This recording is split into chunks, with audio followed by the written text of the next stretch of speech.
गीताई आचार्य श्री विनोबा भावे कृत गीताई। आई यानी माँ, गीता माँ। आचार्य श्री के लिए श्रीमद् भगवद गीता माँ स्वरूपा है, इसीलिए तो उसे गीताई कहते हैं। एक माँ और उसका शिशु, उसका बछड़ा, इन दोनों के दरम्यान का संबंध। आचार्य श्री कहते हैं, ताई माऊली माझी, तिचा मी बाल नेणता, पडता रडता घेई, उचलूनी कडेवरी। यह तो मेरी ताई है, मेरी माँ है, मेरी माऊली है, और मैं उसका शिशु, छोटा बाल, जिसे ठीक से चलने भी नहीं आता। चलते चलते गिर जाता हूँ तो रोता हूँ, तब मेरी आई मुझे गोद में उठाती है, मुझे संभाल लेती है। इसी गीताई में श्लोकबद्ध किया हुआ स्थितप्रज्ञ दर्शन, आइए हम सभी इसका रसपान करते हैं। स्थितप्रज्ञ दर्शन। अर्जुन म्हणाला, स्थिरावला समाधीत, स्थितप्रज्ञ कसा असे, कृष्णा सांग कसा बोले, कसा राहे फिरे कसा, कसा राहे फिरे कसा। अर्जुन कहते हैं, जो समाधि में यानी परमात्मा में स्थिर हो गया, जिसकी प्रज्ञा परमात्मा में स्थित हो गई, वह कैसा होता है, उसकी क्या भाषा होती है, वह कैसे बोलता है, वह कैसे रहता है, कैसे बैठता है और कैसे चलता है। श्री भगवान म्हणाले, कामना अंतरातील सर्व सोडूनी जो स्वये, आत्म्यातची असे तुष्ट, तो स्थित प्रज्ञ बोलिला, तो स्थित प्रज्ञ बोलिला। श्री भगवान कहते हैं, जो अंतःकरण की कामनाओं का सर्वथा त्याग करके स्वयं आत्मा से आत्मा में ही तुष्ट, परमात्मा में ही संतुष्ट रहता है, उसे स्थितप्रज्ञ कहते हैं, उसे स्थितप्रज्ञ कहते हैं।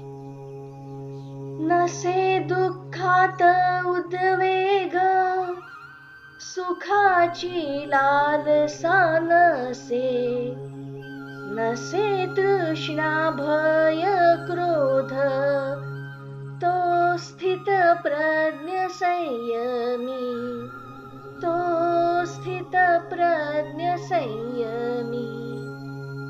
जो दुखों के क्षणों में मन का उद्वेग नहीं करता, दुख से घृणा नहीं करता, जो सुख की भी लालसा कामना नहीं करता, जिसका मन तृष्णा यानी आसक्ति, भय क्रोध से व्याप्त नहीं है, वह संयमी है और उसकी प्रज्ञा स्थित होती है, परमात्मा में स्थिर रहती है।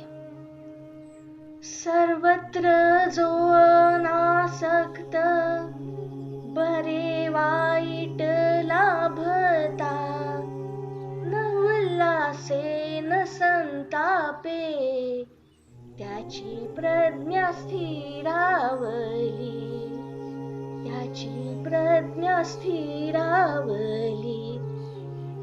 जिसे भला यानी अच्छा, भला बुरा जो कुछ भी मिले, जिस किसी का भी लाभ हो जाए, जो सर्वथा उसमें अनासक्त रहता है, निर्लेप रहता है, जो हर्ष से उल्लसित नहीं होता, ना ही दुख से संताप करता है, तब उस समय उसकी प्रज्ञा स्थित होती है, परमात्मा में स्थिर रहती है।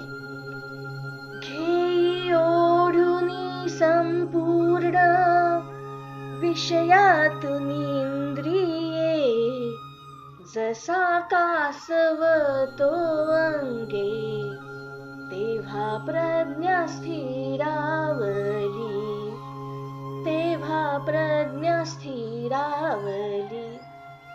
जैसे एक कछुआ अपने शरीर के अंगों को कवच के अंदर खींच लेता है, वैसे जब साधक अपनी इंद्रिय उनके विषयों से संपूर्णतः अंदर की ओर खींच लेता है, तो विषयों से वह दूर होता है। तब उस क्षण, उस समय उसकी प्रज्ञा स्थित होती है, परमात्मा में स्थिर रहती है। निराहार बले बाह्य, सोडी विषय साधक, आतील न सुटे गोडी, तीजरे आत्मदर्शने, तीजरे आत्मदर्शने। बाह्य स्तर पर जब साधक निराहार रह के, अर्थात आहार का सेवन किए बिना बड़े बड़े जोर जबरदस्ती से विषयों का त्याग करता है, परंतु ये त्याग तो बाह्य स्तर पर होता है। अंतस में तो उन विषयों के प्रति उसकी आसक्ति रहती है, उन विषयों की मिठास तो वह अंतर्मन में चाहता रहता है, और यह आसक्ति तब तक नहीं जाती जब तक आत्मदर्शन नहीं होता, प्रभु परमात्मा का साक्षात्कार नहीं होता। करीतस्ता यत्न ज्ञात्याच्याही मनासही, नेती खेचुनी वेगाने, इंद्रिये दांडगीती, इंद्रिये दांडगीती। जो ज्ञानी साधक है वह प्रयत्न तो करता रहता है इंद्रियों को विषयों से दूर रखने के लिए, परंतु इंद्रिय तो हठी है, वह ज्ञानी को भी आवेग से विषयों के पास खींच के ले जाती है। त्यास शोधुनी युक्तीने, रहावे मत परायण, इंद्रिये जिंकली जाने, त्याची प्रज्ञा स्थिरावली, त्याची प्रज्ञा स्थिरावली। जो साधक आत्मपरायण होकर, परमात्मा परायण होकर, परमात्मा ने दिए हुए मार्ग को अनुसरण करता है, युक्ति से, नीति से इंद्रियों को रोकता है, उन इंद्रियों पर विजय प्राप्त करता है, उस समय, उस क्षण उसकी प्रज्ञा स्थित होती है, परमात्मा में स्थिर रहती है। विषयां से करी ध्यान, त्यास तो संग लागला, संगातूनी फूटे काम, क्रोध कामात ठेविला, क्रोध कामात ठेविला। यदि विषयों का ध्यान करते हैं, उनके ऊपर ही स्वयं को केंद्रित करते हैं, तो विषयों का ही संग मिलेगा। विषयों के संग से काम की यानी वासना की उत्पत्ति होती है, और काम से क्रोध जन्म लेता है। क्रोधातूनि जडे मोह, मोहानी स्मृती लोपली, स्मृती लोपे बुद्धी नाश, म्हणजे आत्मनाशची।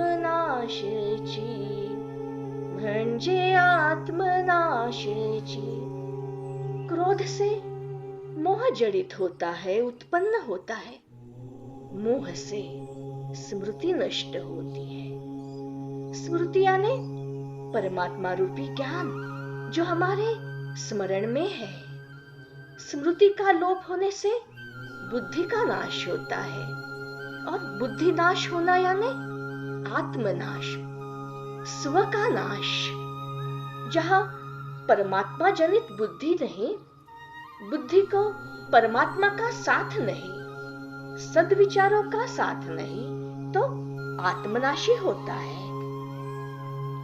राग द्वेष परिजाता, आली हातात इंद्रिये, स्वामित्वे विषयी वर्ते, त्यास लाभे प्रसन्नता, त्यास लाभे प्रसन्नता। किसी वस्तु, व्यक्ति अथवा परिस्थिति से आत्यंतिक मोह होना आसक्ति कहलाता है, मोह कहलाता है। उसके विपरीत हो जाने पर अप्रिय वस्तु, व्यक्ति या परिस्थिति से घृणा करना, उससे दूर जाने की इच्छा होना, उसे द्वेष कहते हैं। परंतु जब परमात्मा अंतःकरण में विराजमान हो जाते हैं, राग या द्वेष दोनों स्थितियां उन्हें अर्पण हो जाती है। फिर किससे द्वेष, किससे राग मन में समतोल आ जाता है। जो इस प्रकार अपने इंद्रियों पर विजय प्राप्त करता है, वह अपनी ही इंद्रियों का, उन विषयों का भी स्वामी बन जाता है। और ऐसे जिसने इंद्रियों को जीत लिया, उस जितेंद्रिय को ही प्रसन्नता का लाभ होता है, प्रसन्नता का ही लाभ होता है। प्रसन्नते पुढे सर्व दुःखे जाती झडुनिया, प्रसन्नतेने बुद्धीची स्थिरता शीघ्र होतसे, स्थिरता शीघ्र होतसे। अंतस में प्रसन्नता आते ही सारे दुख झड़ जाते हैं, नष्ट हो जाते हैं। प्रसन्नता से ही, शीघ्रता से बुद्धि को स्थिरता लाभती है, स्थिरता प्राप्त हो जाती है।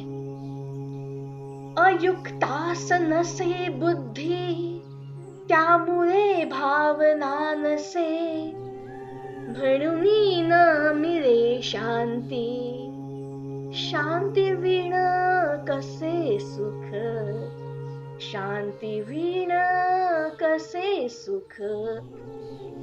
जो पवित्र नहीं, योगी नहीं, जिसका परमात्मा के साथ योग नहीं, ऐसे अयुक्त को बुद्धि का लाभ नहीं होता।